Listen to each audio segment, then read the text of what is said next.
Hello my dear CA foundation students. तो आज से हम स्टार्ट करने वाले हैं हमारे अकाउंट्स का blockbuster batch. Yes, you heard it right, this will be a blockbuster batch, क्योंकि इसमें हम 20 डेज के अंदर अंदर कंप्लीट अकाउंट्स का सिलेबस कंप्लीट करने वाले हैं। यस, अब वो कैसे करेंगे, किस तरीके से करेंगे, एक बार आपको फटाफट से ब्रीफ दे देती हूँ। देखो, ये जितने भी नोट्स हैं स्टूडेंट्स, वो आप डाउनलोड कर सकते हो without any cost. That is available at totally free of cost. कहाँ आपको मिलेंगे ये? तो प्ले स्टोर पर ऐप है आयुषी बंसल क्लासेस के नाम से। आपको लिंक जो है वो डिस्क्रिप्शन में मिल जाएगा, फटाफट से आप इंस्टॉल कर लीजिए। वहाँ पर ये सारे नोट्स जो हैं वो ऑलरेडी अपलोडेड हैं। अब अगर कोई भी आपको कन्फ्यूजन्स आ रही है, डाउट्स आ रही हैं, तो आप कैसे सॉल्व कर सकते हो, वो भी डिस्क्रिप्शन में आपको बहुत सारे मेरे सोशल मीडिया हैंडल्स का लिंक है, आप वहाँ पूछ सकते हो। चलो फिर स्टार्ट करते हैं आज का हमारा first chapter, which shall be basic accounting process and journal entries. अब क्या यहाँ पर 100% सिलेबस कवर होगा? यह स्टूडेंट्स 100% सिलेबस हम 20 डेज के अंदर अंदर कवर करने वाले हैं। ठीक है, सो जून जुलाई स्टूडेंट्स फटाफट से बस अब फटाफट से जो है ये कर लो कि हाँ, इस बार के जो एग्ज़ाम्स है बेस्ट तरीके से हमें देखने हैं, और हाँ अकाउंट्स में तो हमें हाईएस्ट स्कोर करना है। सो रेडी हो मेरे साथ? चलो लेट्स स्टार्ट इट। देखो स्टूडेंट्स, जब भी हम अकाउंट्स करते हैं ना, हमारा एक अकाउंटिंग प्रोसेस होता है। अब अकाउंटिंग प्रोसेस का क्या मतलब हुआ? ऐसा तो है नहीं कि सीधा का सीधा आप प्रॉफिट एंड लॉस अकाउंट बना सकते हो, नहीं ना। आपको क्या करना पड़ता है स्टूडेंट्स, हमें पहले वो सोर्स देखना पड़ता है। देखो, मान लो अगर मुझे कुछ रिकॉर्ड करना है, ठीक है, मुझे अकाउंटिंग करनी है, तो मैं पहले क्या देखूंगी? अच्छा, मैंने जिससे परचेज करा, क्या मेरे पास वो इनवॉइस है? फिर उसके बाद क्या होगा स्टूडेंट, फिर हमारे पास काफ़ी सारे प्रोसेस आते हैं, जैसे कि सबसे पहले उसमें स्टार्ट होती है जर्नल एंट्रीज। क्या स्टार्ट होती है? Journal entry. देन हम पोस्ट करते हैं लेजर में, फिर हम बनाते हैं हमारे पास ट्रायल बैलेंस, फिर हमारी बाकी जो है हमारे अकाउंट्स बनते हैं। ठीक है, फाइनल अकाउंट्स बनते हैं। यही सब हम इस चैप्टर में सीखने वाले हैं। आज की क्लास में क्या क्या कवर करेंगे, let me explain you students. तो आज की क्लास में जो बेसिक हमारा फंडा रहेगा वो ये रहेगा, जो हमारी बेसिक अकाउंटिंग प्रोसेस में जो टर्म्स आती हैं, इंपॉर्टेंट टर्म्स, वो डिस्कस होंगी। यहाँ पर स्टूडेंट्स इस चैप्टर में हमारे पास दो अप्रोचेस हैं। एक है अकाउंटिंग इक्वेशन अप्रोच, सेकंड है हमारे पास ट्रेडिशनल अप्रोच। आज की क्लास में हम कवर करेंगे accounting equation approach as well as it's जितने भी हमारे पास उसके क्वेश्चंस हैं। नेक्स्ट सेशन में कवर करेंगे ट्रेडिशनल अप्रोच। ठीक है, सो लेट्स स्टार्ट इट। अब देखो स्टूडेंट, सबसे पहले बात आती है कि अकाउंट्स में हमारे पास डबल एंट्री सिस्टम होता है। डबल एंट्री सिस्टम का क्या मतलब हुआ कि एक ही आइटम की दो बार एंट्री। देखो स्टूडेंट, इसमें क्या होता है, डबल एंट्री सिस्टम हमें ये कहता है कि हर ट्रांजेक्शन, जैसे कहते हैं ना, हर सिक्के के दो पहलू होते हैं, every coin has two sides, इसी तरीके से बोला that every transaction has two folds. मतलब मान लो स्टूडेंट्स, मैंने जाकर एक चॉकलेट खरीदी, ठीक है। अब उसमें हुआ क्या, जब मैंने वो चॉकलेट परचेज करी तो वहाँ पे ना मेरे पास दो साइड्स आई हैं। एक तो चॉकलेट आई, मेरे पास जो चॉकलेट का स्टॉक था वो इंक्रीज हो गया, लेकिन जो कैश था वो 20 रुपीज़ से डिक्रीज हो गया। यानी यहाँ पे भी दो ट्रांजेक्शन्स, दो जो एस्पेक्ट्स हैं वो अफेक्ट हुए। एक तो stock of chocolate, second cash. बस उसने यही बोला है कि हर ट्रांजेक्शन के टू फोल्ड एस्पेक्ट्स होते हैं, यानी अगर कुछ डेबिट होगा तो कुछ क्रेडिट भी होगा। आप इतना कह सकते हो, जैसे कहते हैं ना students, that every action has a reaction बोलते हैं ना, तो बस आप इतना ही सोच लेना कि हर ट्रांजेक्शन के भी दो एस्पेक्ट्स होते हैं। ठीक है, तो स्टार्ट करें स्टूडेंट्स। इसका मतलब अगर मैं सिंपल लैंग्वेज में बोल दूं कि हर ट्रांजेक्शन से कम दो अकाउंट इफेक्ट होने चाहिए। मैम अगर ऐसा नहीं हो रहा तो समझ लेना आप कहीं ना कहीं क्वेश्चन में गलती कर रहे हो। ये तो अकाउंट्स की सबसे खास बात है कि हमारे पास ना क्वेश्चन साथ ही साथ वेरीफाई हो जाता है कि कितना हम सही कर रहे हैं और कितना गलत, क्योंकि हमें पता है लास्ट में जाकर हमारा वो मैच हो जाना चाहिए। ठीक है ना। चलो, तो अब स्टूडेंट्स मान लो हमने फर्नीचर परचेज करा। अब मैम अगर फर्नीचर परचेज करा तो उसमें कैसे दो अकाउंट जो है वो हमारे इफेक्ट हो गए। देखो, अगर फर्नीचर परचेज करा तो दो साइड्स हो सकती हैं। एक तो या तो मैंने कैश पे ले लिया, सेकेंड या फिर क्रेडिट पे ले लिया, चलो उधार पे ले लिया। अगर तो कैश पे लिया तो पहले ये बात करते हैं। ठीक है स्टूडेंट्स, अगर फर्नीचर कैश पे लिया तो देखो कौन से दो अकाउंट्स इफेक्ट हुए। फर्नीचर का अकाउंट, फर्नीचर क्या है, असेट होती है। ठीक है, सेकेंड हमारे पास क्या है, अगर फर्नीचर का काम है तो स्टॉक हो गया, नहीं काम है तो असेट हो गई, पता है ना ये। तो फर्नीचर का अकाउंट इंक्रीज हो गया। अगर मैंने कैश दिया तो मेरे पास कैश जो है वो डिक्रीज हो गया, माइनस हो गया। ठीक है। इसका मतलब जब भी कुछ डेबिट होगा तो साथ की साथ दूसरा अकाउंट क्रेडिट जरूर होगा। अब डेबिट क्रेडिट क्या है, कैसे हैं, वो सब भी सीखते हैं, ठीक है। अब फिर बात आई कि अगर मान लो कि क्रेडिट पे लिया, उधार पे लिया, बोरो करा है, तो स्टूडेंट्स उसके केस में फर्नीचर आ गया, लेकिन साथ की साथ कुछ और भी आया। क्या आया हमारे पास, लाइबिलिटी आ गई। कैसी लाइबिलिटी आ गई कि भाई अभी हमें इसको 20,000 के फर्नीचर के पैसे देने हैं, यानी ये मेरे ऊपर लाइबिलिटी आ गई, ठीक है स्टूडेंट। तो समझ आ गया हमारे पास। तो अगर कोई अकाउंट डेबिट हो रहा है तो दूसरा अकाउंट क्रेडिट जरूर होगा। चलो for example on furniture, purchase of furniture, या तो कैश बैलेंस रिड्यूस होगा या फिर लाइबिलिटी अराइज हो जाएगी कि हमने, और साथ के साथ में एक न्यू असेट यानी कि फर्नीचर हमारे पास आ जाएगा। अब बात आती है, मैम आपने कह तो दिया डबल एंट्री सिस्टम यहाँ होना है, हाँ डेफिनेटली मैंने कहा, लेकिन इसका फायदा क्या है, ऐसा किया क्यों गया। अब ऐसे तो है नहीं कि किसी चीज़ का बिना एडवांटेज के वो ये कहेंगे कि आप ये काम करना शुरू कर दो, नहीं, पूरा का पूरा इंडिया जो है वो डबल एंट्री सिस्टम फॉलो करता है, तो कुछ तो उसके एडवांटेजेस होंगे। यस, क्या ये क्वेश्चन पेपर में आ सकता है, हाँ स्टूडेंट्स आ सकता है, एडवांटेजेस पूछे जा सकते हैं डबल एंट्री सिस्टम के, ठीक है। तो देखो इससे क्या क्या एडवांटेज हमारे पास आने वाला है। सो देखिए स्टूडेंट्स, फर्स्ट एडवांटेज जो हमारे पास आने वाला है वो आता है कि इस सिस्टम का यूज़ कर कर हमें अकाउंटिंग की एक्यूरेसी पता चलती है। अब ये क्या कह रहा है कि अकाउंटिंग की एक्यूरेसी कैसे है। स्टूडेंट्स क्या होता है ना, जब हम ये सिस्टम यूज़ करते हैं हमारे पास लेजर बन जाता है। मैंने क्या बोला आपको, हमने जर्नल बना लिया, जर्नल की जो एंट्रीज हैं वो लेजर में पोस्ट होती हैं, लेजर की एंट्रीज ट्रायल बैलेंस में जाती है, ठीक है। मतलब लेजर के जो भी बैलेंस आते हैं वो ट्रायल बैलेंस में जाते हैं। अगर नहीं पता अभी भी कि लेजर ट्रायल बैलेंस क्या होता है, कोई बात नहीं, सिर्फ समझ लो, आगे चैप्टर्स में लेजर ट्रायल बैलेंस सब कुछ आने वाला है, मैं आपको वहाँ पे ये समझा दूंगी, ठीक है। तो स्टूडेंट्स ये जो ट्रायल बैलेंस है ना, इसका काम ही ये होता है कि ये बता देता है कि आपका डेबिट और credit at the end of accounting period वो इक्वल आना चाहिए।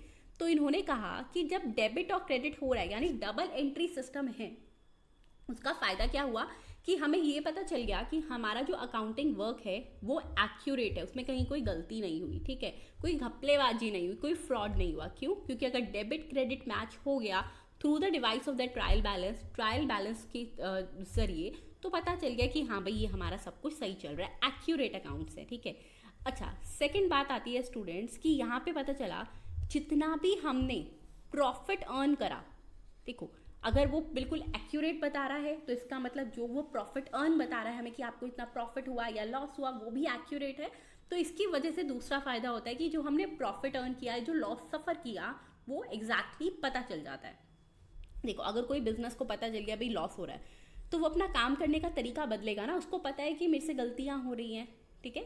थर्ड पार्ट हमारे पास आता है, यानी थर्ड एडवांटेज आती है स्टूडेंट, हमें यहाँ से क्या पता चलता है। देखिए अब ध्यान से मेरी बात सुनना स्टूडेंट, जब ट्रायल बैलेंस बन जाता है, ठीक है, फिर ट्रायल बैलेंस से हम क्या बनाते हैं, हम ट्रायल बैलेंस के बाद हम उसमें क्या करते हैं, हम उसमें बेसिकली देखो एक मिनट, हम यहाँ ट्रायल बैलेंस से प्रॉफिट एंड लॉस अकाउंट बना लेते हैं, P&L अकाउंट। तो प्रॉफिट एंड लॉस अकाउंट, इसकी ना बल्कि आपको एडवांटेज याद करने का तरीका भी बता देती हूँ। देखो वो कह रहा है कि आपको डबल एंट्री सिस्टम से क्या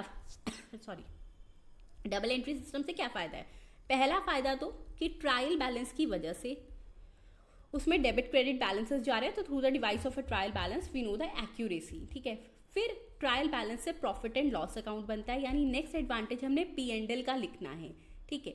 P&L का अकाउंट का क्या है कि वहाँ से हमें प्रॉफिट पता चल गया या लॉस पता चल गया। प्रॉफिट एंड लॉस अकाउंट से हम बनाते हैं बैलेंस शीट, ठीक है। सो नेक्स्ट जो इसका एडवांटेज है वो बैलेंस शीट का है कि बैलेंस शीट बनाने की वजह से, और ये सब कुछ हो इसीलिए रहा है क्योंकि हमने डबल एंट्री सिस्टम फॉलो किया।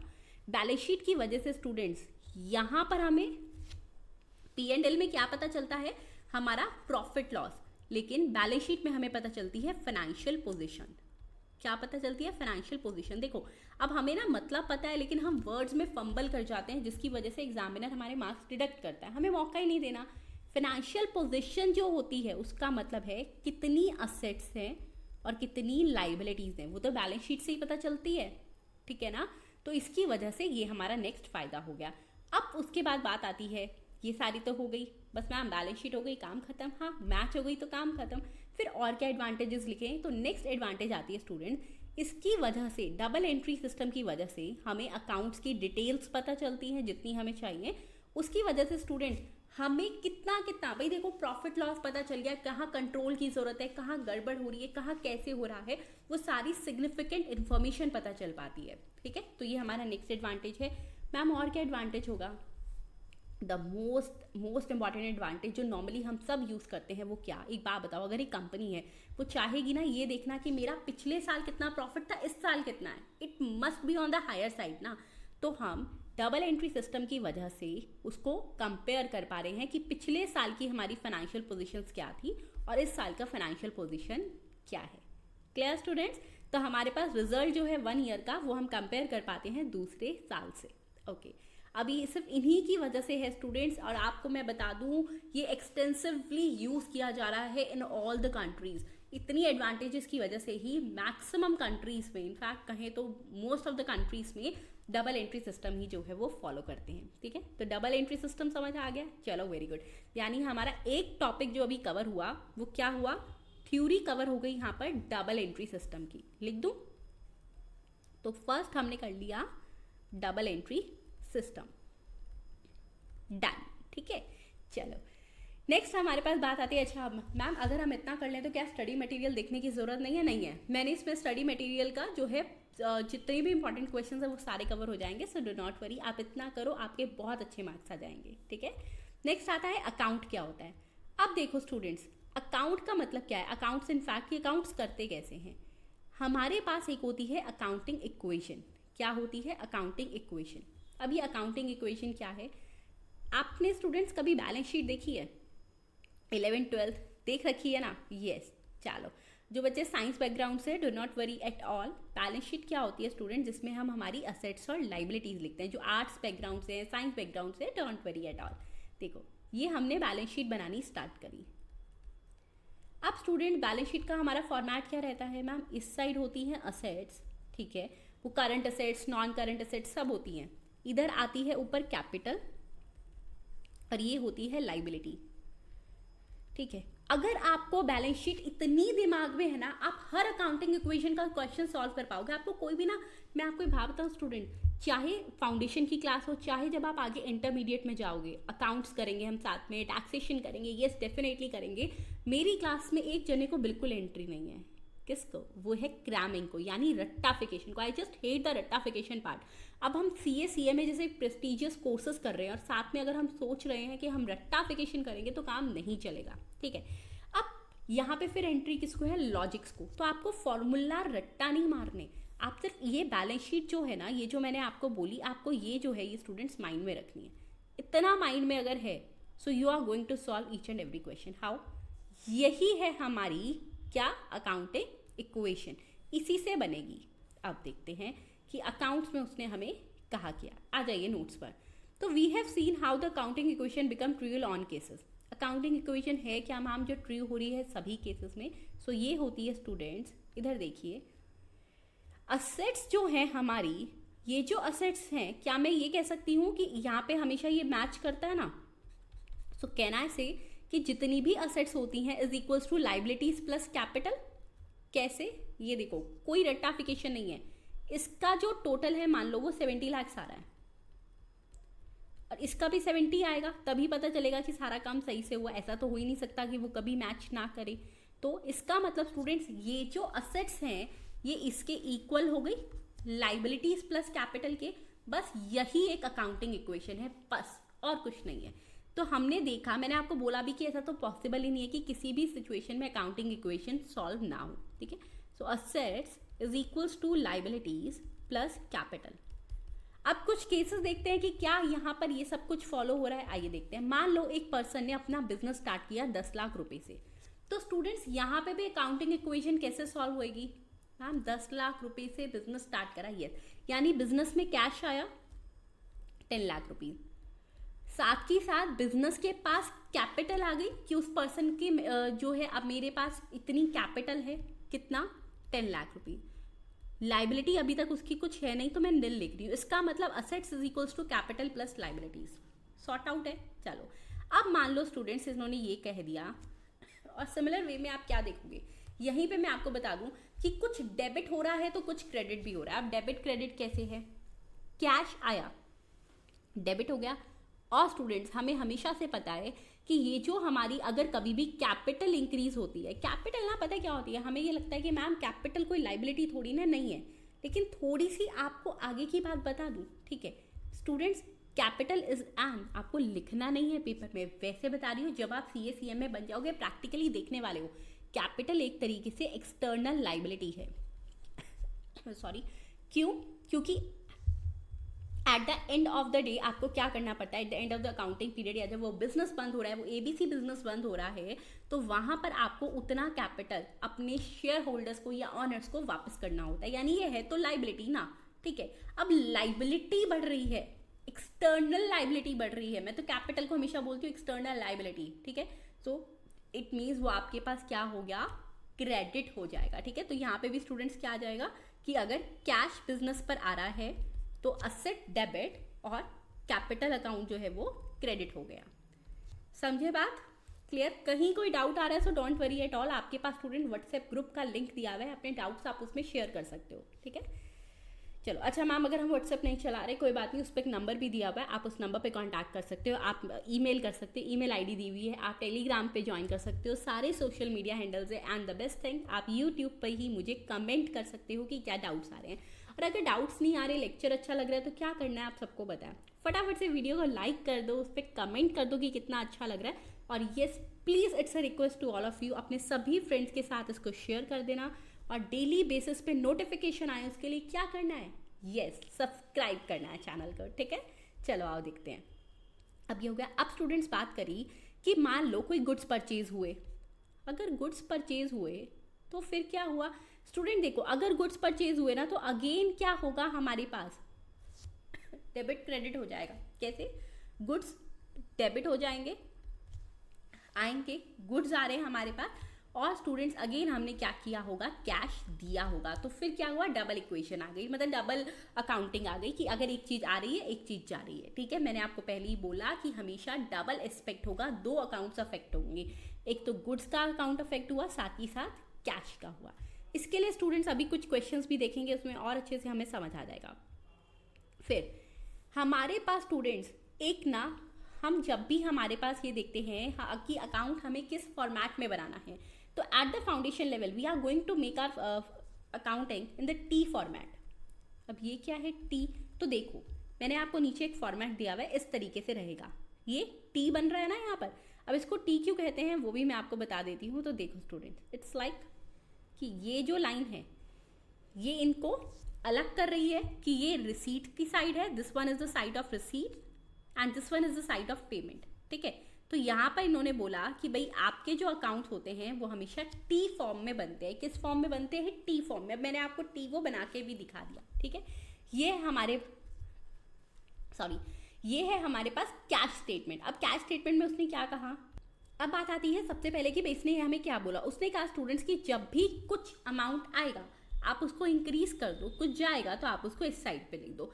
ऐसा करने से होगा क्या? अच्छा चलो, ऐसा करने से क्या होगा मैं आपको ये भी बता दूँ कि स्टूडेंट्स मान लो कि आपको घर से ना सुबह 100 रुपये मिले, 100 रुपीज़ यू हैव रिसीव्ड, यानी आपकी पॉकेट में 100 का बैलेंस आ गया, ठीक है।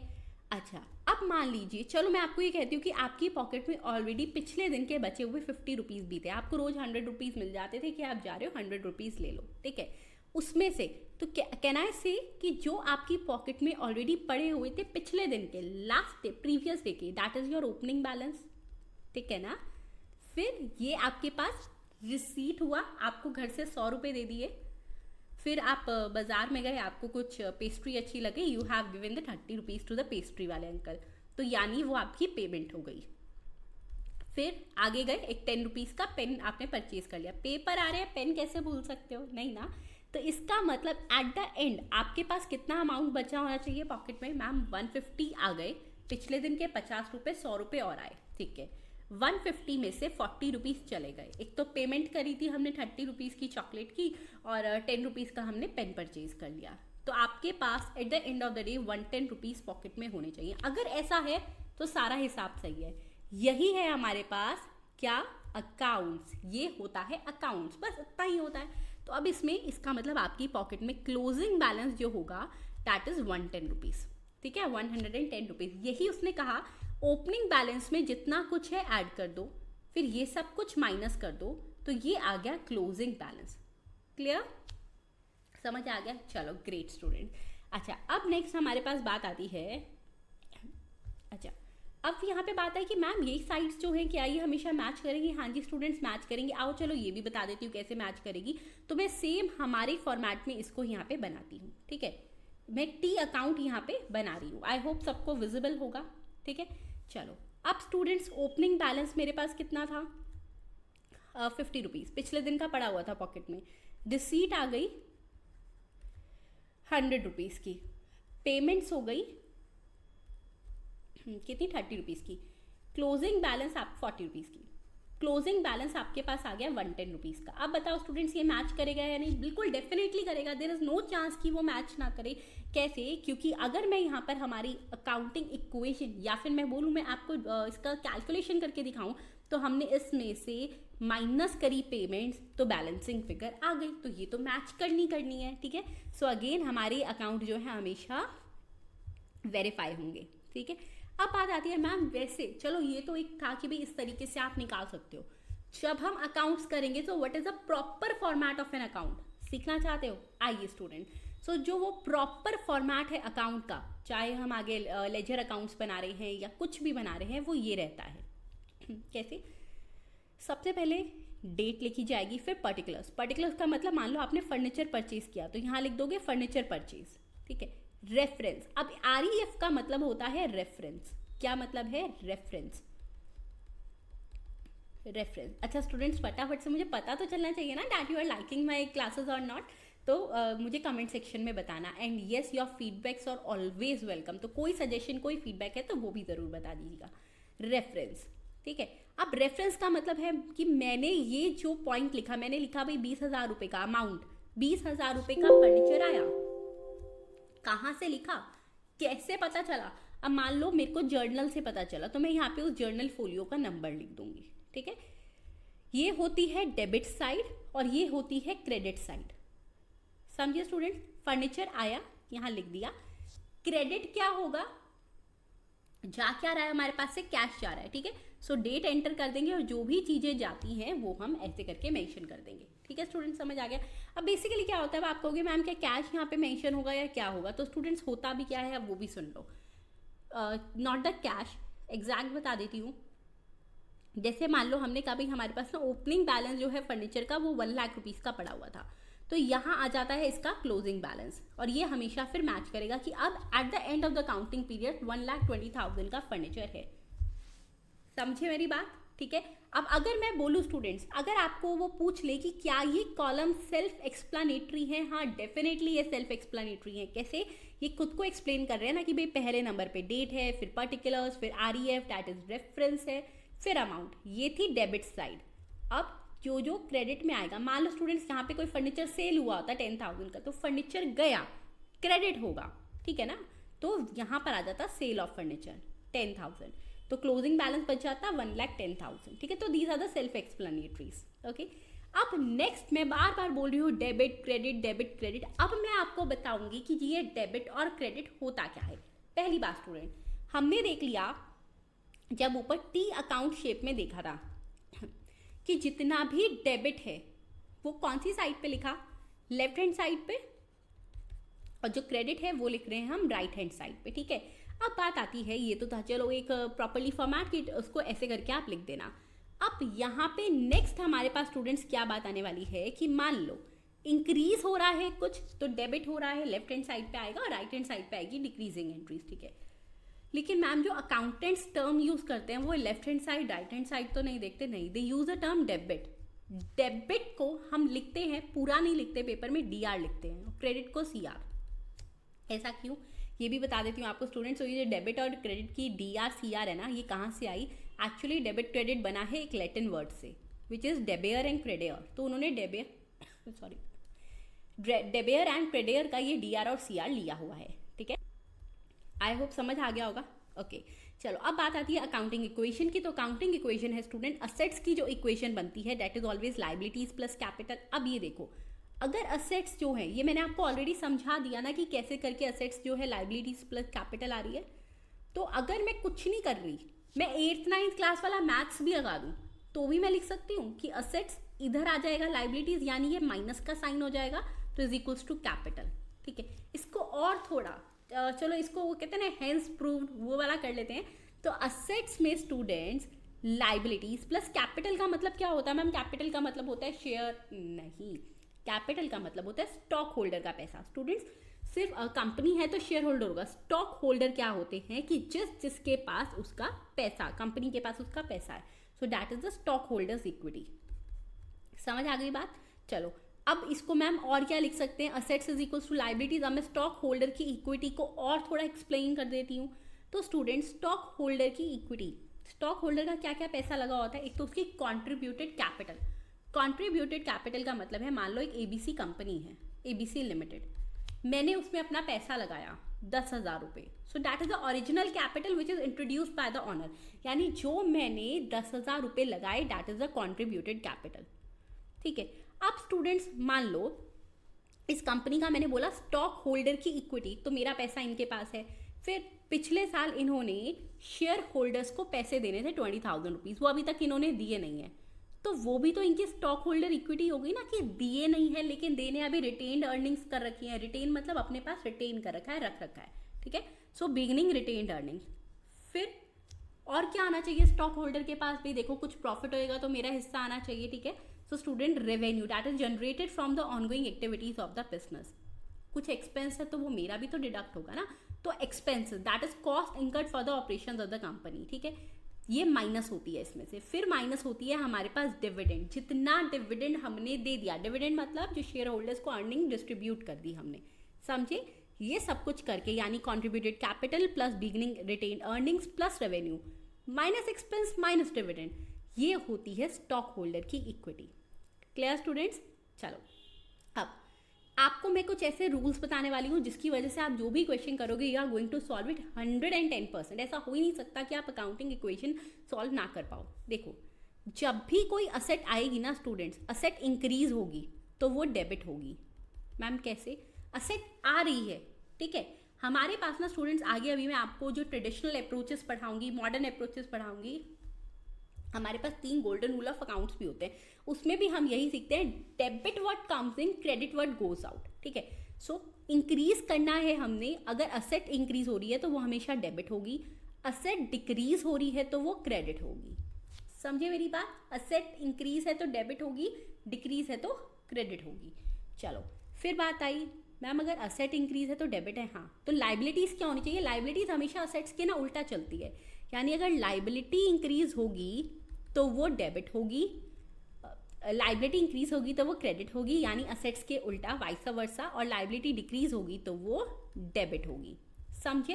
कुछ नहीं करा हमने, असेट्स का इसको रिवर्स कर दिया, लाइबिलिटीज इंक्रीज तो क्रेडिट, डिक्रीज तो डेबिट, तभी तो अकाउंटिंग इक्वेशन सॉल्व होगी ना, एक डेबिट एक क्रेडिट। अच्छा मैम अगर ऑनर कैपिटल, मैंने बोला ऑनर की कैपिटल कुछ नहीं होती, it is an external liability, तो इस पर सेम लाइबिलिटी वाला रूल चलता है, आप लिख भी सकते हो सेम लाइबिलिटी वाला रूल। ठीक है, फिर बात आती है एक्सपेंडिचर। अच्छा मुझे एक बात बताओ, अगर आपको एक्सपेंस करना है तो वो आपकी एक स्टूडेंट अगर, अच्छा हाँ, अब इसमें एक और बात, इसको मैं एक और तरीके से बता रही हूँ। ठीक है, मैं आपको इसको असेट वाले तरीके से नहीं बता रही, द रीजन बीइंग मैं इसको असेट नहीं बता रही student, just wait it out. अब स्टूडेंट्स हम सीखते हैं कि एक्सपेंडिचर और रेवेन्यू में क्या होगा, बाकी चीज़ें तो हमने सीख ली। अब देखो हमारे पास ना, मैं आपको पता क्या है, देखो इसमें जर्नल एंट्रीज का है नहीं, लेकिन मैं आपको इसको जर्नल एंट्रीज से लिंक करके इसलिए बता रही हूँ क्योंकि सारा अकाउंट जो है एक दूसरे से लिंक्ड अप है, तो आपको वहाँ भी हेल्पफुल रहेगा। हमारे पास ना स्टूडेंट्स एक एंट्री होती है नॉमिनल अकाउंट की, ठीक है, नॉमिनल अकाउंट की जर्नल एंट्री मैं लिंक कर रही हूँ जिससे कि आप वहाँ पे भी इसको लिंक करके चल सको। ठीक है, वो कहता है that debit all the expenses and credit all the income. बस वही सेम बात इन्होंने यहाँ भी लिखी है। इन्होंने क्या कहा स्टूडेंट्स यहाँ पर हमारे पास कि देखो अगर हमारे पास एक्सपेंस बढ़ रहा है, उसने लिखा डेबिट ऑल द एक्सपेंसेस, तो आप डेबिट कर दो, और कम होएगा तो ऑब्वियसली फिर उसका रिवर्स ही होगा, वो क्रेडिट हो जाएगा। फिर बात आई इनकम आ रही है तो क्रेडिट करो। ठीक है, तो यानी स्टूडेंट्स इनकम इंक्रीज होगी, रेवेन्यू इंक्रीज होगा तो क्रेडिट कर दो, उसका रिवर्स डेबिट कर दो। समझ आ गई? तो यहाँ लिख भी लेना कि मैंने इसको आपको लिंक कर कर बताया है नॉमिनल अकाउंट से, इसका आपको बहुत हेल्प होने वाली है। ठीक है, तो अब रेडी हो अपना क्वेश्चन नंबर 1 करने के लिए? आइए स्टूडेंट्स क्वेश्चन 1 करके देखते हैं। Following are the transactions entered into by R after he started his business. उसने कहा ये कुछ ट्रांजेक्शंस हैं, आप ये बताइए कैसे कैसे अकाउंट जो है वो अफेक्ट होंगे इन ट्रांजेक्शंस के थ्रू। Let's start it. तो स्टार्ट करें क्वेश्चन नंबर 1। देखें अभी तक जितना सीखा है उससे कितने क्वेश्चन सॉल्व कर पाएंगे। Let's start it. तो देखो स्टूडेंट्स, अब मैंने आपको बोला कि कुछ अकाउंट्स देखते हैं किससे कैसे अफेक्ट होंगे। 2020 अप्रैल की ट्रांजेक्शन है, हर अकाउंट जो है इन 1000 है, मतलब जैसे 5000 लिखा है। अब ध्यान से, ये आपको फाउंडेशन लेवल, इंटरमीडिएट, फाइनल हर लेवल पर ये चीज़ आएगी। इन 1000 मतलब 5000 लिखा है तो इसके आगे 1000 और है। It means that is 1, 10, 100, 1000, 10,000, lakh, 10 lakh, it's 50 lakh. ठीक है, तो पूरा 50 लाख लिखने के बजाय, कि उसमें बहुत टाइम कंज्यूम हो जाता है पेपर में, हम इस तरीके से कर सकते हैं। चलो, आर स्टार्टेड बिजनेस विद, पहला पार्ट आया कि आर ने अपना बिजनेस स्टार्ट करा विद 5000 रुपीज़। आओ क्वेश्चन करके देखें अब ये कैसे होगा। चलो लेट्स स्टार्ट इट स्टूडेंट। सो निकाल लीजिए अपने अपने रजिस्टर्स, डेफिनेटली रजिस्टर निकालो, साथ साथ में क्वेश्चन करो, जिससे आपको भी हो जाए, आपको साथ में कॉन्फिडेंस आता जाए। ठीक है, चलो तो पहला क्वेश्चन हमारे पास आ रहा है स्टूडेंट्स की, एक तो आता है कि मैम इसमें ना हमें फॉर्मेट क्या बनाना होता है, किस तरीके से उसको दिखाएंगे। तो सबसे पहले तो स्टूडेंट्स हम लगाएंगे डेट्स। ठीक है, अब 2020 अप्रैल की डेट है तो यहाँ पे हम सीरियल नंबर लिख देंगे कि हाँ देखो भाई हमने ये सीरियल नंबर सॉल्व किया है। फिर एक्सप्लेनेशन कि क्या क्या किस तरीके से हो रहा है। ठीक है, एक्सप्लेनेशन में कुछ नहीं लिखना होता, जो क्वेश्चन में दिया है वही लिखना है। फिर हम बताएंगे कौन कौन से अकाउंट्स इन्वॉल्व है। ठीक है, उसके बाद स्टूडेंट्स हम बताते हैं कि उन अकाउंट्स की नेचर क्या है, मतलब असेट है, कैपिटल है, एक्सपेंस है, इनकम है क्या। फिर स्टूडेंट्स हम बताएंगे कि वो अफेक्ट कैसे हो रहा है, दैट इज हाउ अफेक्टेड। ठीक है, नेक्स्ट लास्ट हम बता देंगे जी देख लो हमारा डेबिट क्रेडिट इक्वल आ रहा है। तो लिखें, पहला आ गया डेट। डेट क्या है स्टूडेंट, सबकी डेट सेम है, दैट इज 2020 अप्रैल। ठीक है, तो नीचे अब मैं सीरियल नंबर लिखना स्टार्ट कर दूंगी। फिर पर्टिकुलर्स लिख सकते हो या फिर एक्सप्लेनेशन लिख सकते हो, यू कैन राइट एनीथिंग। फिर बात आती है कौन कौन से अकाउंट्स इन्वॉल्व हैं। यस, नोट्स में सॉल्यूशन नहीं है, सॉल्यूशन मैं यहाँ पे करवा रही हूँ तो मेरे साथ साथ करते रहो। उसके बाद बात आती है student nature of accounts. Nature of accounts कि कौन कौन सा अकाउंट जो है वो अफेक्ट होगा। फिर मैंने आपको बोला कैसे अफेक्ट होगा, हाउ अफेक्टेड। ठीक है, and last but not the least, जिसको हम कभी नहीं भूल सकते अकाउंट्स में, that is debit and credit.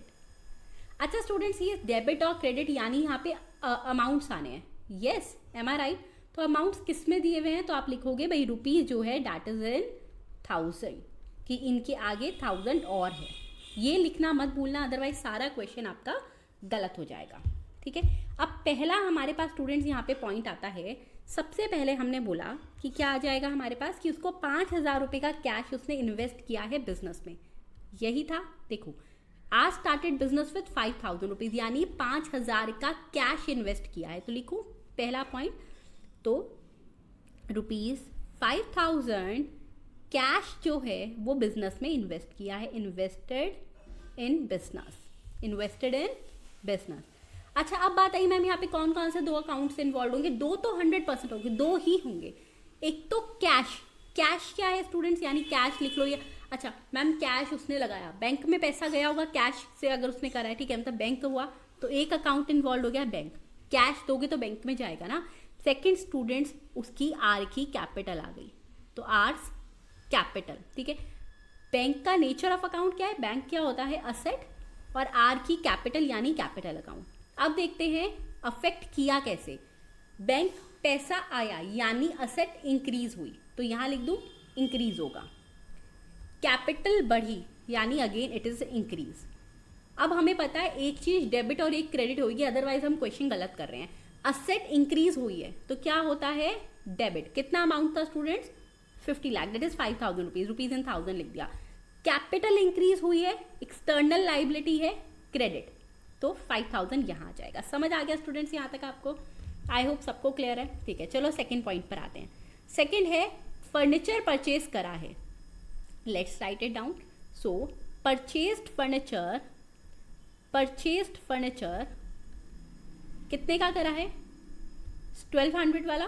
ठीक है, वो रुपीज़ इन 1000 क्योंकि ऑलरेडी मैंने वहाँ लिख दिया, सो 1200 ही है ना स्टूडेंट्स। यस, दो कौन से अकाउंट्स इन्वॉल्व हैं? फर्नीचर आया तो फर्नीचर, नेचर नहीं पूछी मैंने, नेचर अभी आपको नेक्स्ट कॉलम में बताइए। फर्नीचर परचेज करा है यानी उसके पास से बैंक से अमाउंट गया, ओके पैसा जाएगा ना तभी फर्नीचर मिलेगा।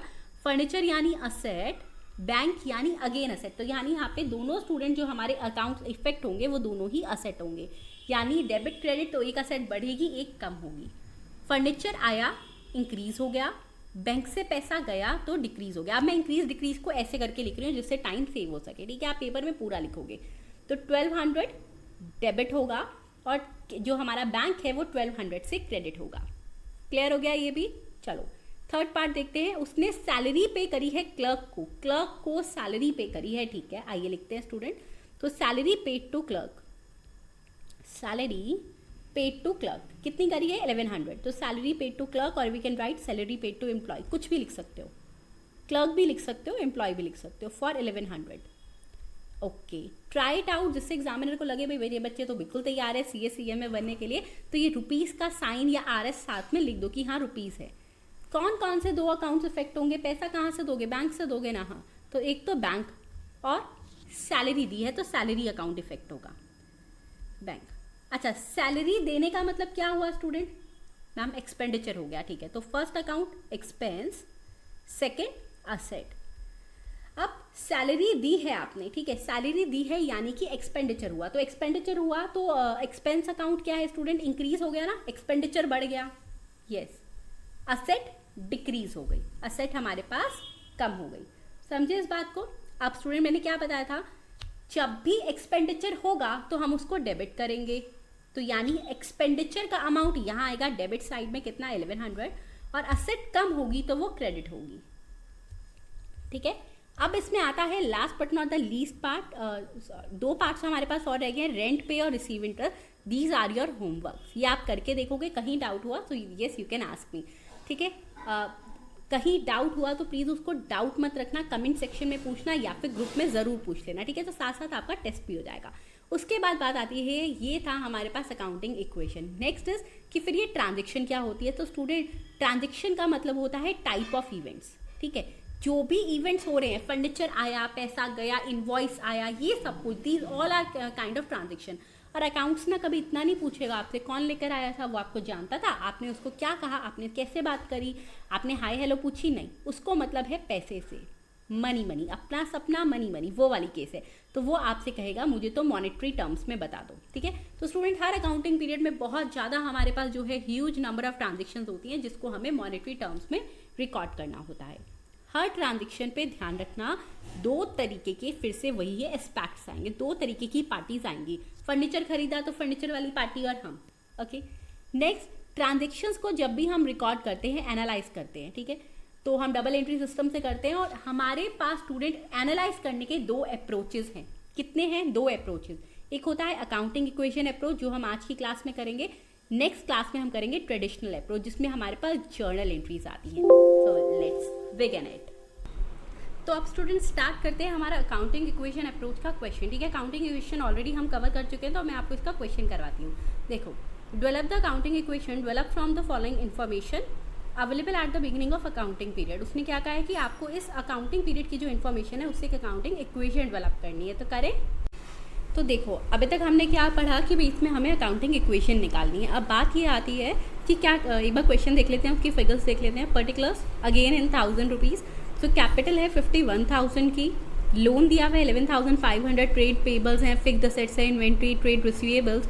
ट्रेड पेबल्स का मतलब होता है कि क्रेडिटर्स दिए हुए हैं, ठीक है, और रिसीवेबल्स मतलब जिनसे हमें पैसा आएगा, मतलब कि डेटर्स दिए हुए हैं, ठीक है। तो अब यहाँ पर बोला स्टूडेंट्स, देखो यहाँ पे ध्यान से मेरी बात सुनना, इन्होंने आपको ये बोल दिया कि ये तो है eight the beginning of accounting period, मतलब कि आपको सारे बैलेंसेस जो है वो ओपनिंग बैलेंस दिया हुआ है, ठीक है।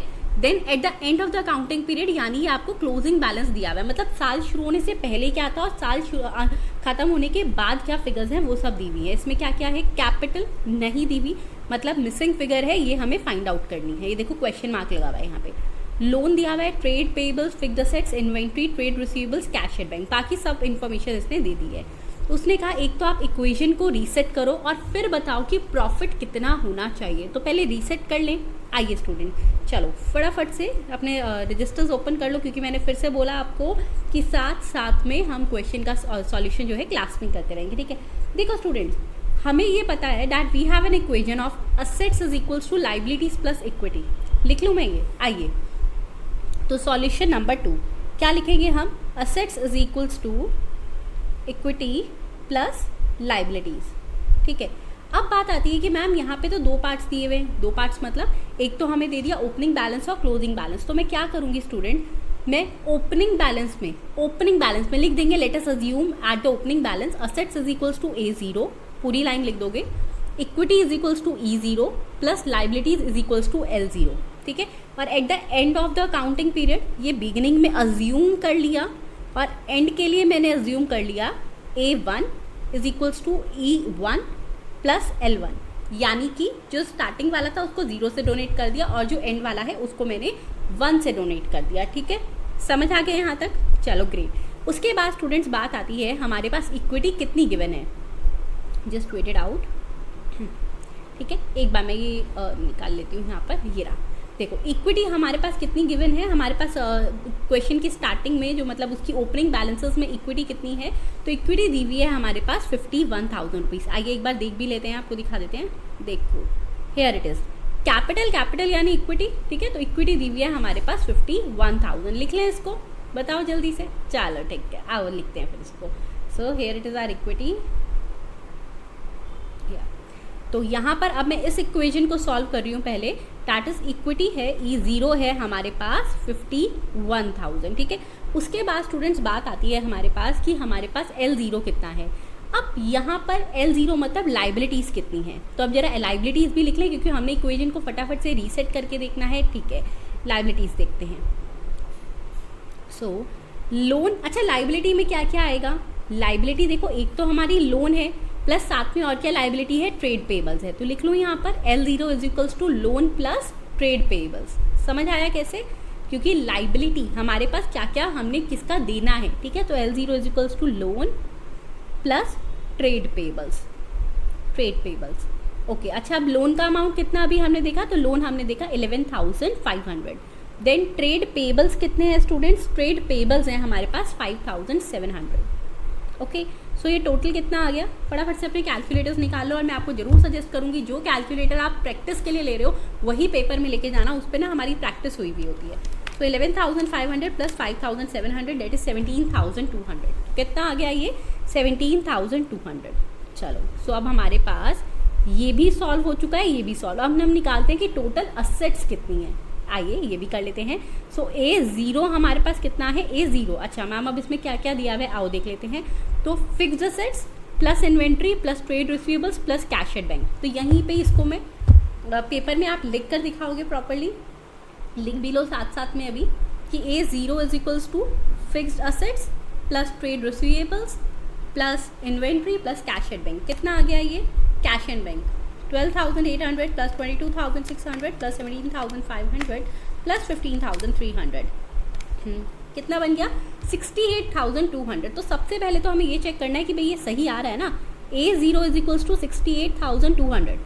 अच्छा, मैंने आपको बोला था अकाउंट्स का बेस्ट तरीका ये होता है कि अकाउंटिंग जो होती है आपके साथ साथ में वेरीफाई हो जाती है। अब देखो student, A0 is equals to E0 plus L0 होना चाहिए। A0 68,200 है, E0 51,000 है, L0 17,200 है। तो हैंस प्रूव्ड ये 68,200 आ गया, ठीक है।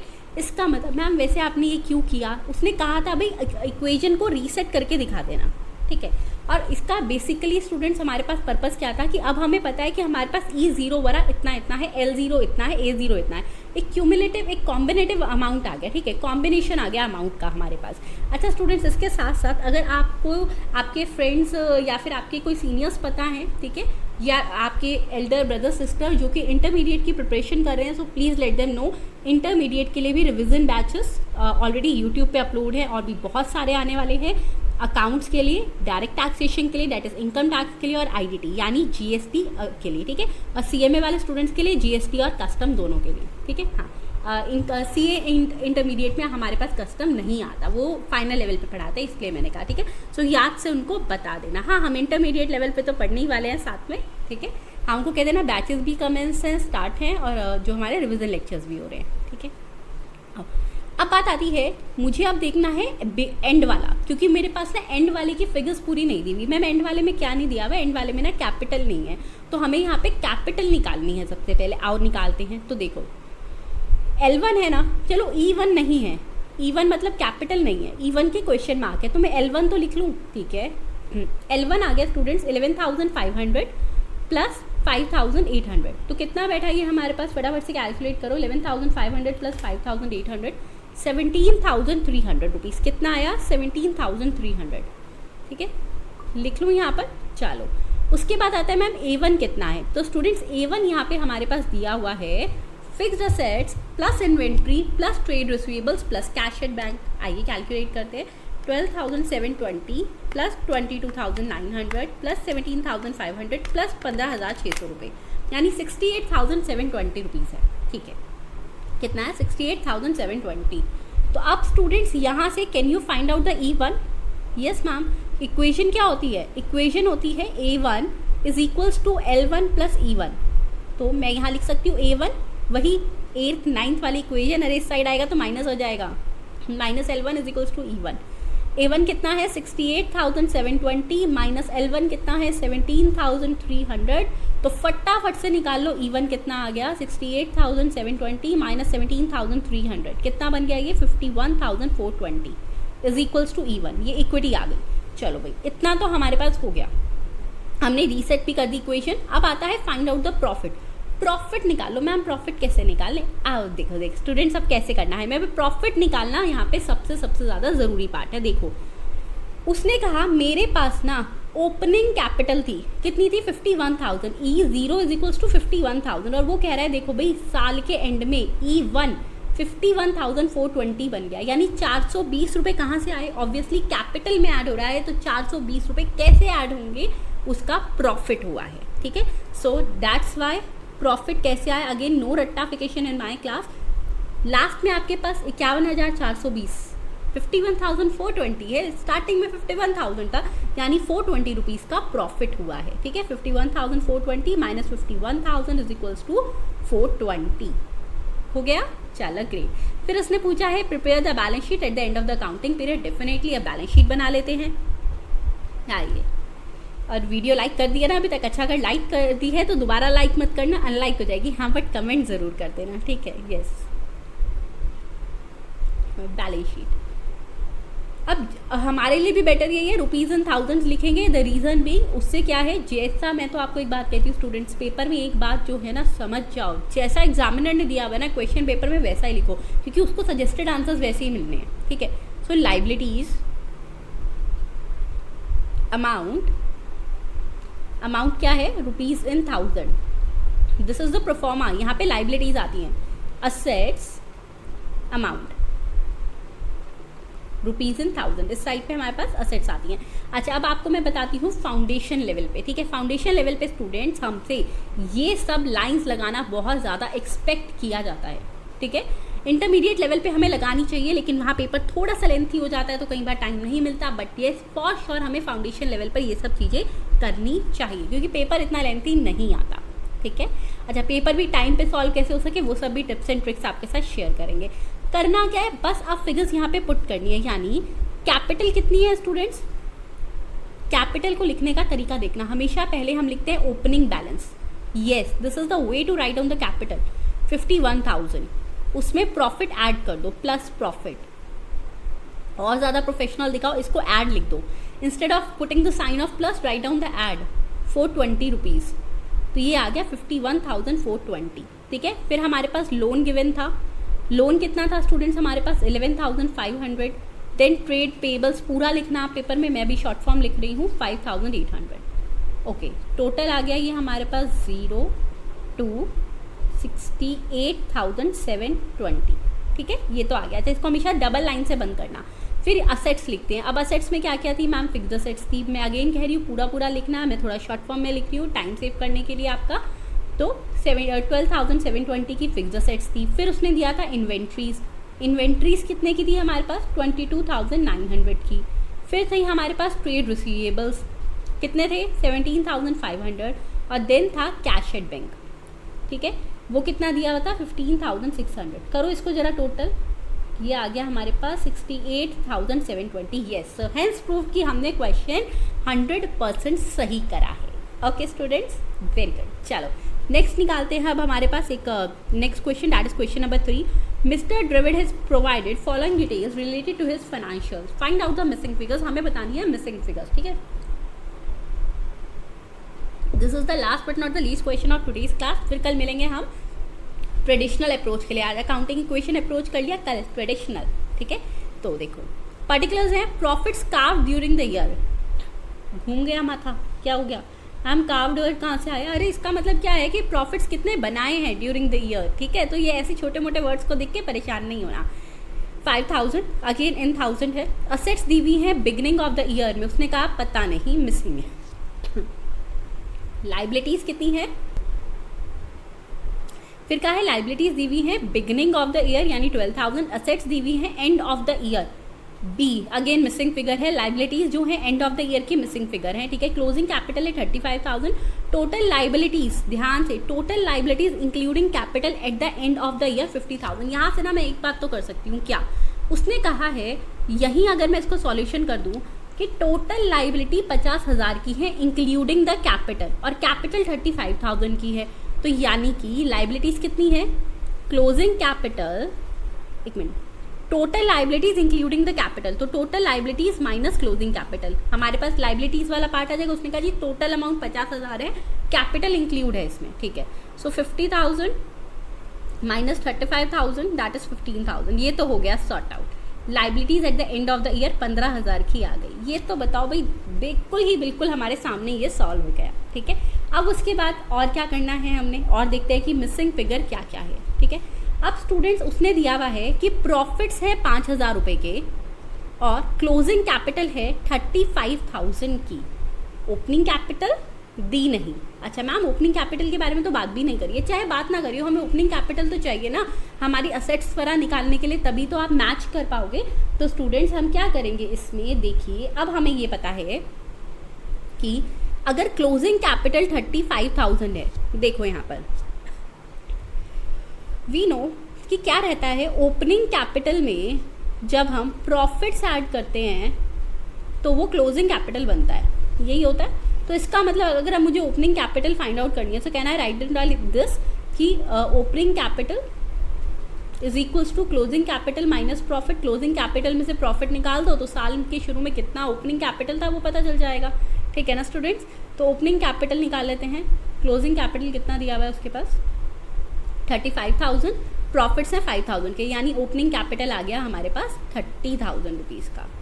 यहाँ तक सॉल्व है सबको। देखो कोई भी क्वेरी है तो फटाफट से प्लीज़ कमेंट सेक्शन में अपनी क्वेरीज को पूछते रहो। ओके चलो, ये भी आ गया हमारे पास। अब उसके बाद स्टूडेंट्स बात आती है मैम और क्या फिगर मिसिंग है, असेट्स नहीं दी हुई, ना तो बिगिनिंग की ना ही एंड की। आओ अब ये देखते हैं कि ये कैसे निकलेगी, ठीक है। आइए स्टूडेंट्स, अब पहले तो असेट्स निकाल लेते हैं बिगनिंग वाली। मैम बिगनिंग वाली कैसे निकालेंगे, आइए देखो स्टूडेंट्स क्या रहता है यहाँ पर। हमें ये पता है कि जब भी हम असेट्स निकालते हैं ना, असेट्स निकालने के लिए हमें क्या करना होता है, असेट्स के लिए होता है लाइबिलिटीज प्लस इक्विटी कैपिटल। अब मेरे पास अगर मैं कहती हूँ असेट्स इज इक्वल्स टू, यानी एक तरीके से A0 बिगनिंग वाला है ना, तो कितना है ये लाइबिलिटीज प्लस कैपिटल, ठीक है। आप पूरा भी लिख सकते हो, assets at the beginning of the year. Liability कितनी है बिगनिंग की 12,000 रुपये, कैपिटल अभी निकाली थी 30,000 रुपीज़, यानी assets at the beginning of the year is equals to 42,000 rupees. Clear हुआ ये सबको, जल्दी बताओ स्टूडेंट्स, पक्का, चलो ग्रेट। उसके बाद बात आती है, अब निकाले थे assets at the end of the year. आइए ये भी मैं यहीं पे निकाल के दिखा रही हूँ, आई होप सब साथ साथ में नोट डाउन कर रहे हो। हाँ वरना क्या है, सोशल मीडिया बैच है आपका, ब्लॉकबस्टर बैच है, इसको रिवाइंड करके फटाफट लिखते रहो, ठीक है। यस, तो अब स्टूडेंट्स बात आती है assets at the end of the year, तो यानी असेट्स इज इक्वल्स टू कितना बनेगा, again liabilities plus closing capital. Liabilities है हमारे पास 15,000 रुपये की और क्लोजिंग कैपिटल है हमारे पास 35,000 रुपीज़ की, यानी 50,000 रुपीज़ आ गया assets at the end of the year. तो यहाँ हो गया हमारा पूरा क्वेश्चन कंप्लीट। इसी के साथ स्टूडेंट्स आज की क्लास हम करते हैं यहाँ पे over. Accounting equation approach I hope सबको बहुत अच्छी लगी होगी, और अगर आपको अच्छा लगा है तो seriously I expect from you guys कि फटाफट से लाइक कर देना, कमेंट करके ज़रूर बताना वीडियो कैसी लगी, और अपने फ्रेंड्स के साथ प्लीज़ शेयर कर देना। And yes, do not forget to subscribe my channel. And yes, meet me soon students. कल मिलते हैं with the new part of this chapter, that is traditional approach. Thank you, have a nice day.